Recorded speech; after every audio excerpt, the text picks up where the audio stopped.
What's happening, YouTube? Last night was a brutal night for Clipper Nation. The Clippers, they're in a huge storm right now. Um, and we face nothing other than Luka Doncic and Kyrie Irving. Luka Doncic, he went ballistic. He scored almost 50 points on our head. Um, it's the first game of the in-season tournament thing. Luka, he did amazing. Props to him. Kyrie, he did his thing.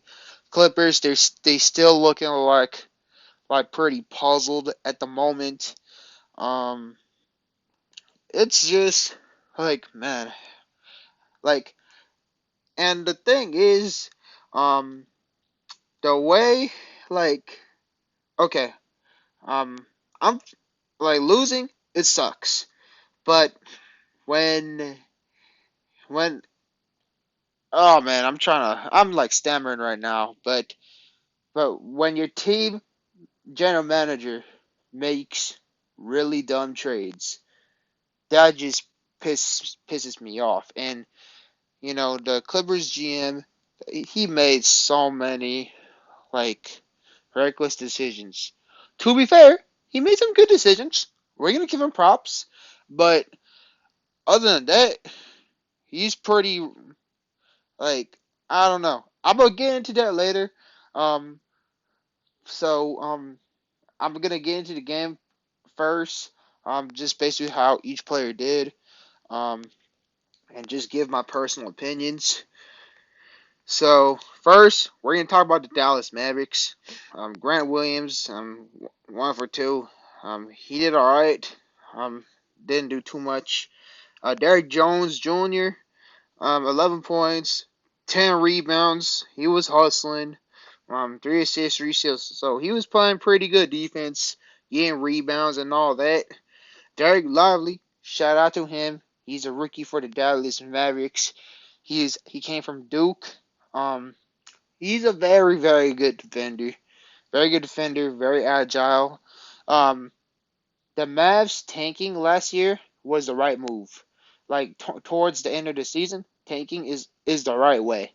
Um, in my opinion, I have this belief: if you cannot go to the finals and you have your draft pick, and if you don't think you can make a deep run, just tank, just flat out tank, and then you could get a high prospect. The Dallas Mavericks, they did perfect.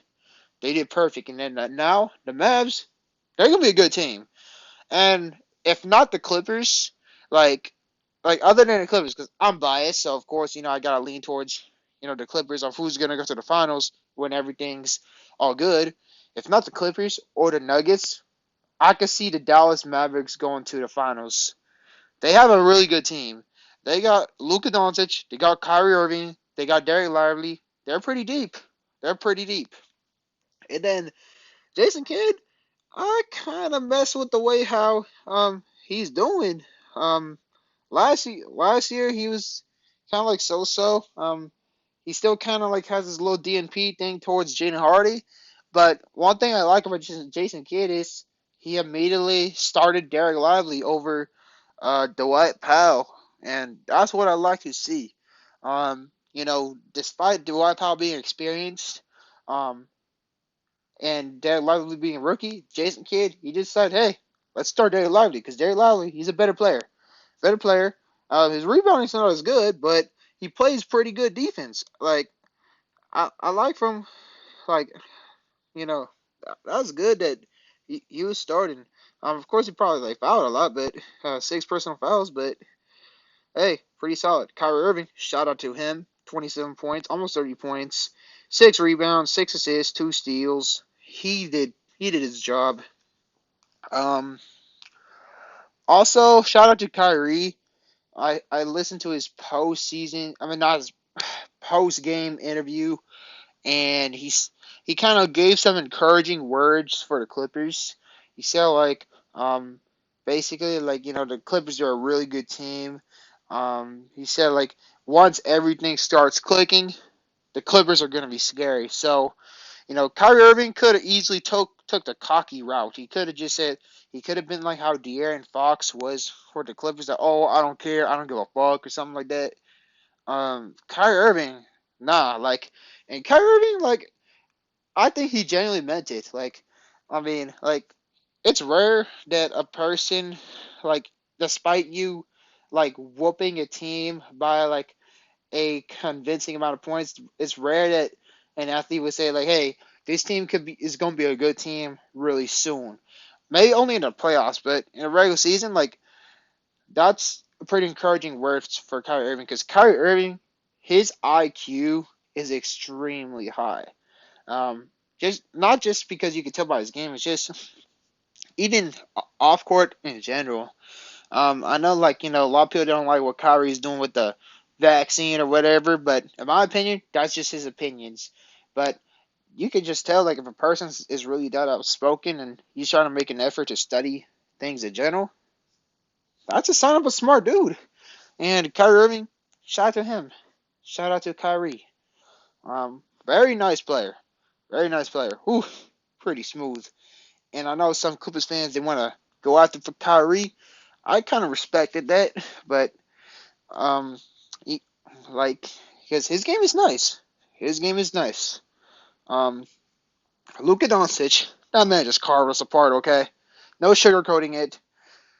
44 points, 6 assists, 6 rebounds. It was just an annihilation. And it's not even like the Clippers, okay, half of his points, yes, Clippers was playing pretty terrible defense, but sometimes you just couldn't do nothing about it. You could play the best defense on Luka as possible. It's just Luka. Better offense, over better defense. That's just how it works. Um, Omax, he only played 5 minutes. Um, Small sample size. Um, you know, um, Miss a shot. Miss one free throws. Um, but he's also kind of like a semi hot the prospect. A lot of people are high on him. He's a pretty athletic, power forward and all that, but it's a pretty small sample size to determine how he did. Him Hardaway Jr. Two for 8 from threes. 3 rebounds, 3 assists. He made some shots. He made some shots. Decently efficient in this game. Um, Dwight Powell. He looked like he was doing better compared to last year, I guess. Maybe that's just because the Clippers they were just looking off right now. 4 rebounds, five. I mean, 5 rebounds, 4 assists. He was good in the free throw lines, so I guess that's that. Seth Curry, um, 7 minutes. He got a three, and you know, and that's pretty much his only field goal. Went to the free throw line and all that. Um, Seth Curry, um, back in his day, he was pretty solid too. Yeah, he's known as the other Curry, but it's not like he's trash. He's good. If you need him to get a bucket, he got you. Kind of surprised he's getting a lesser role, but you know, you got Kyrie and Luka, so it's kind of hard to play them the minutes, I guess. But I would love to see the Mavs play Jaden Hardy more. If I was a Mavs fan, I would push for Jaden Hardy to get at least 20 minutes and all that. Jaden Hardy's still getting too little minutes, but hey, at least they're doing one part. He's starting Derek Lively, and that's a good thing. Um, Green, 1 for 4, 3 points, had 3 assists. Um, he got a three. Nothing too much. Dante Exum, that guy was hitting shots, man. 2 for 3. I'm like, wow, that guy was scoring. Um, he was a high draft pick. Back in 2014, he was hyped up as crazy, crazy. But then unfortunately, I guess it didn't turn out. He didn't turn out to be a superstar. But I thought he played pretty solid against us. Jaden Hardy, shout out to him. He's a bucket. He's a bucket. 11 points, 2 rebounds. That guy was a bucket. Anyways, let's get to the Clippers, man. Kawhi Leonard did pretty good for the most part. 26 points, 4 assists, 3 rebounds. Shout out to him. He was one of the players who made an effort to show up. Zubac, Zubac was kind of like getting scored on more in the first half, but second half he kind of made a bit of a resurgence. Um, Only got like 8 rebounds. Because in the first half, in the key moments when we needed Zubac to get rebounds, he couldn't really like get too much rebounds and all that. But he started picking up later. But like considering how the Clippers play the Mavs, Zubac should be at least getting like 12 rebounds in my opinion. Um, and of course, he has the struggles of trying to catch the ball and all that or whatever. Like a lot of butterfinger and stuff. 2 blocks, that's solid. 12 points.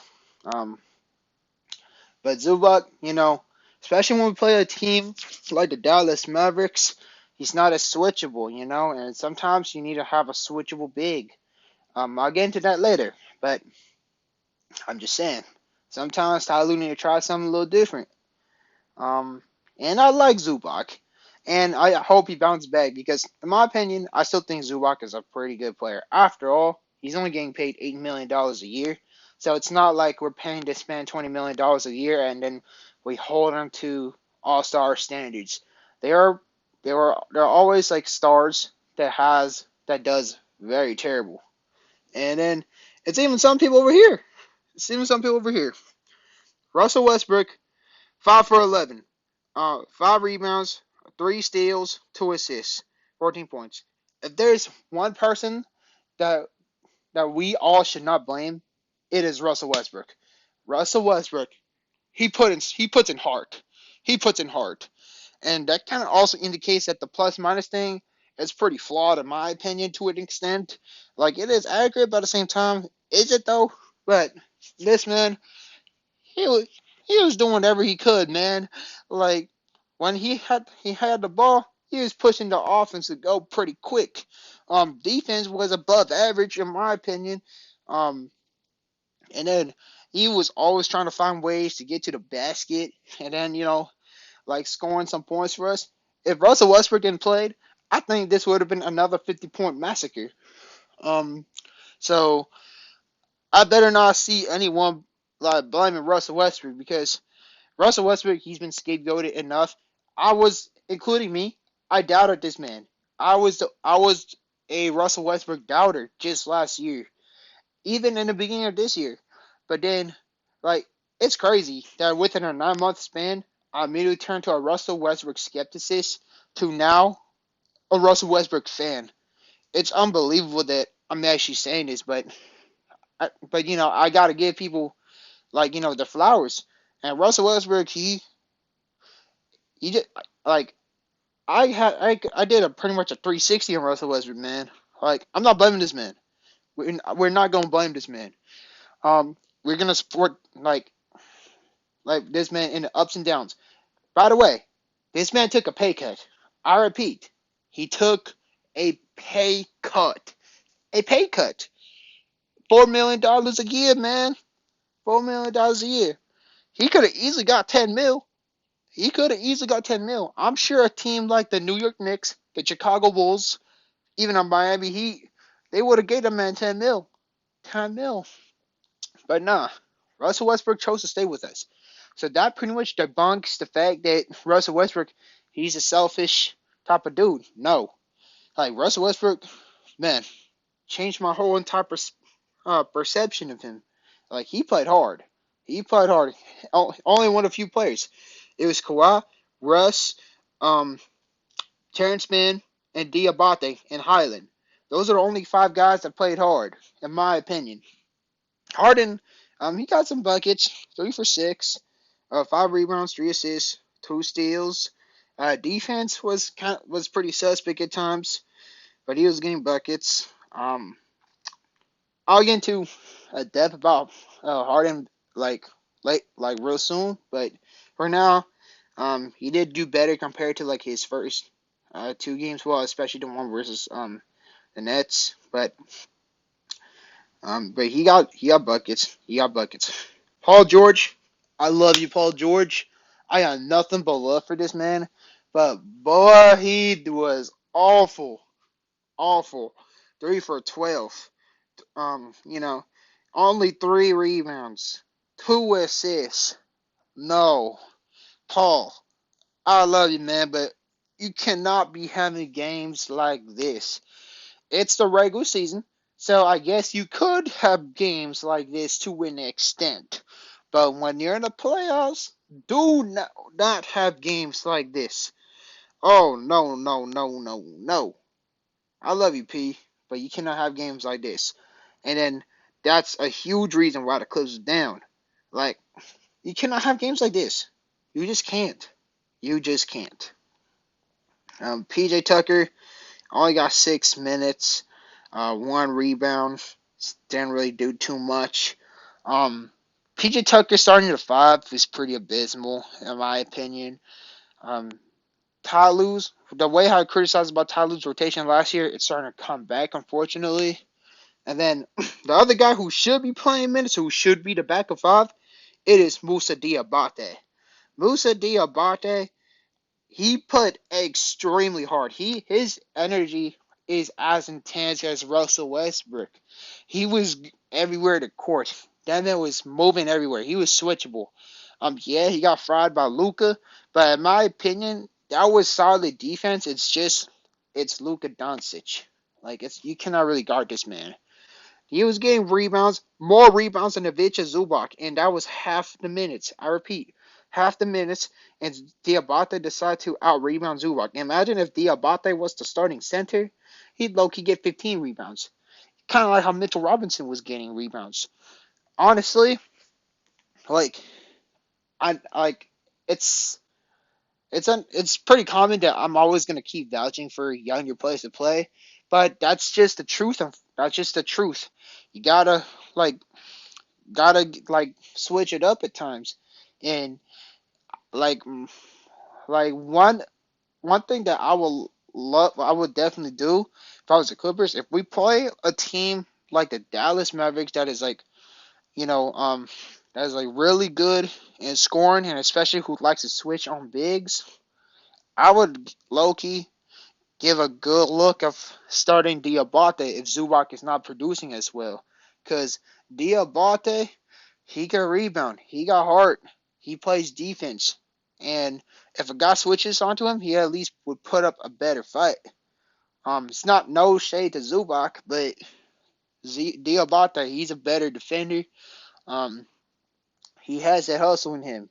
He has that hustle in him. Like, and then like maybe even like a team like the Knicks or the Nets, if things aren't working, or gotta maybe like give something a try. Like find a way to plug Diabate in the rotations in general. Um, if you need to give a try like a Diabate and Zubac front court, that'd be a worth of a shot. Get some rebounds. Get some rebounds. You know what I'm saying? You know, Zubac could just focus on protecting inside the paints, and he don't have to switch. And Diabate could do all guarding the outside for Zubac. You know what I'm saying? I would love to try that. Expand the rotations. That's what I keep saying. Like, don't short. Like, that's that's another thing that I don't like about Ty Lue. He doesn't play the young guys because he doesn't expand the rotations. Expand it a bit more. You know what I'm saying? Like, don't make the rotations like too darn short. Steve Kerr, he does a perfect, magnificent job at finding minutes for the younger players, and it pays off. It pays off. Bones Highland, 29 minutes. Um, he got 17 points, 6 assists, 4 rebounds. Should be getting more minutes. He did his thing. He did his thing. 1 for 5 from three, but he was getting buckets inside. Like, more like a mid range. Solid. Playing more minutes. Terrence Mann. He played his heart out, man. He played his heart out. 6 rebounds. Going for rebounds. Hitting mid ranges and all that. He hit a three. Getting back to rhythm. Pretty solid player. Um, that's all I gotta say. Amir Coffee. He looked a bit better tonight. 2 rebounds and got 6 points. Um, Not bad. Norman Powell, like I said, another thing. Norman Powell, in my opinion, he's expendable, and I think it's time for Norman Powell to go. Not Not even because due to his bad performance. Even when Norman Powell dropped 40 points, I still stood on the fact that I want Norman Powell to go. It's not because he's trash, but you gotta learn how to flip players while their value is high. In my opinion, if you're not a superstar, you're not like a heart and soul type of guy. You're not a glue guy like Robert Covington, Pat Bev, even Lou Williams to a certain extent. I believe it should be time to flip a player for an asset that we need. Could be anything. Could be like um a versatile piece, or it could be a draft pick. We need some draft picks, man. Like, oh my goodness, crazy. Kobe Brown, he did solid too. Solid defense, three for four, um, 1 for 3. Kobe Brown, he might have showed some flash of proving me wrong of how I failed on June 22, but I still think that Gigi Jackson was a better pick. But I'm rooting for him. I'm rooting for him. I hope Kobe Brown proves me wrong, and he has the capability of Kobe Brown and Diabate. They need a crack in the rotations. Brandon Boston, when he comes back as well, needs a crack in the rotations. Expand the rotations, Tyloo. Start playing the young kids. We need the young kids to play. But another rant that I wanna give is about the Clippers general manager Lawrence Rank. I don't know. I'm asking you this.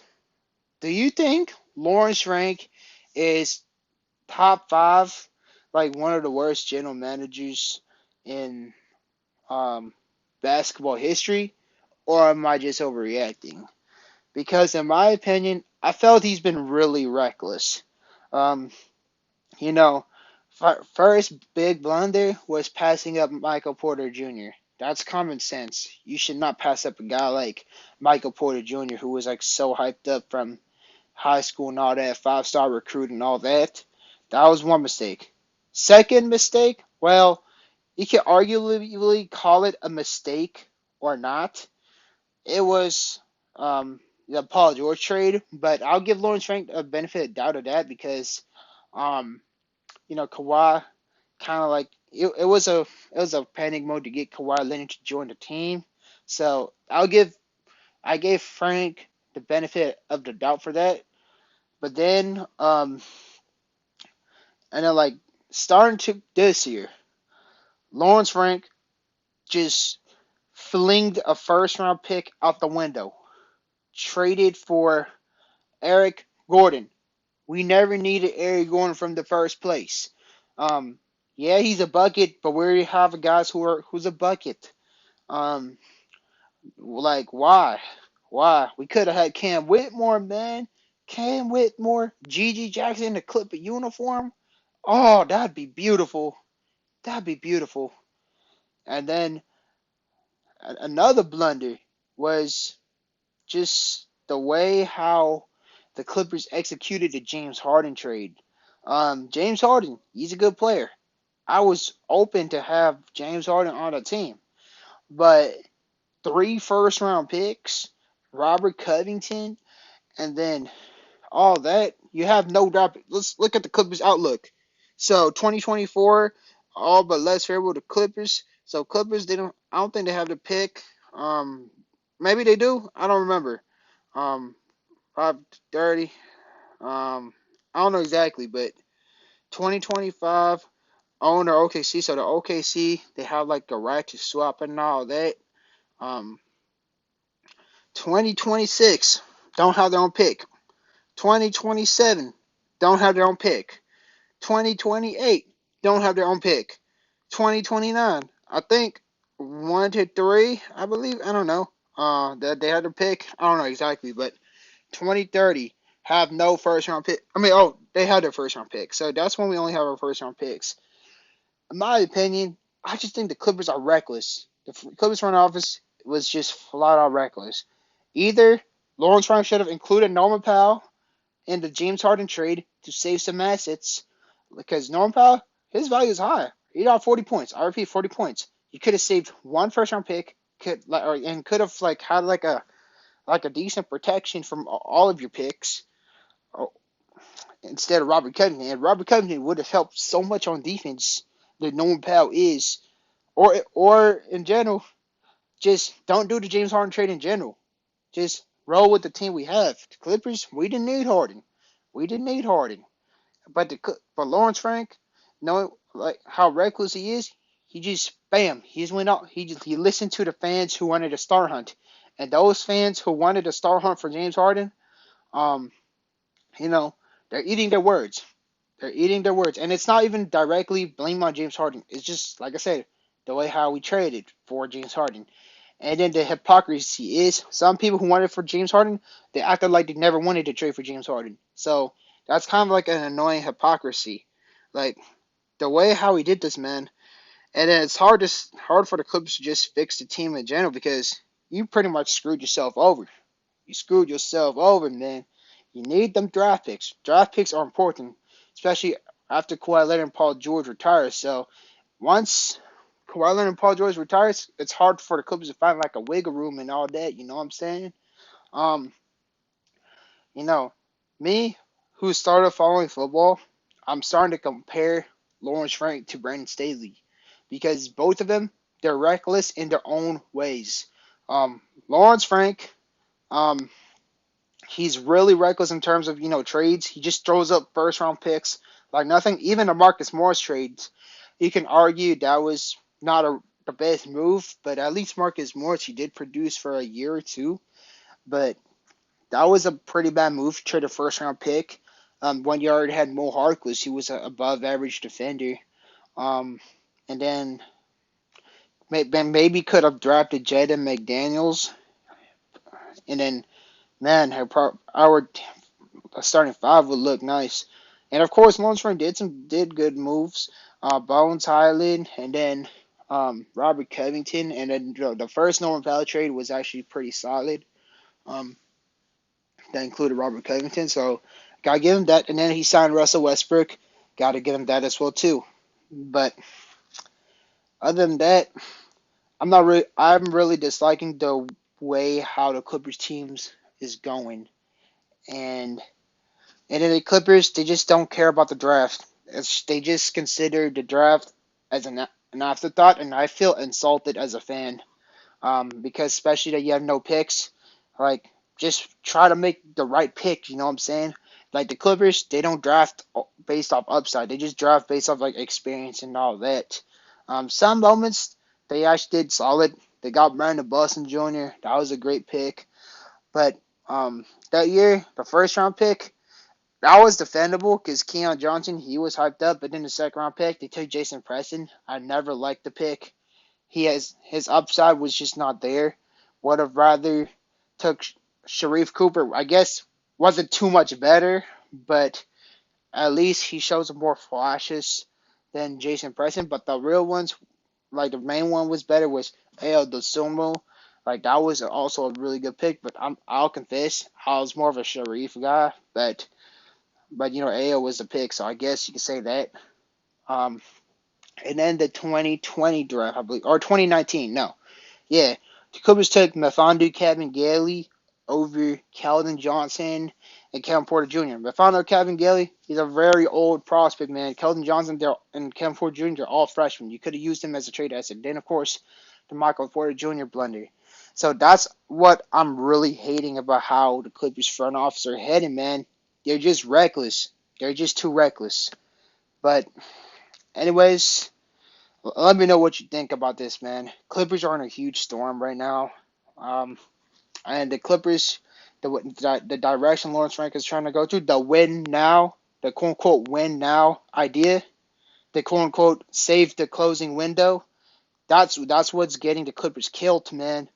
Like I would rather go through a process when you like invest in the draft, make better picks and all that, and have like a good future team like the Oklahoma City Thunders and the Utah Jazz. But the Clippers, they just wanna They just be throwing picks like crazy, man. They be throwing picks like crazy.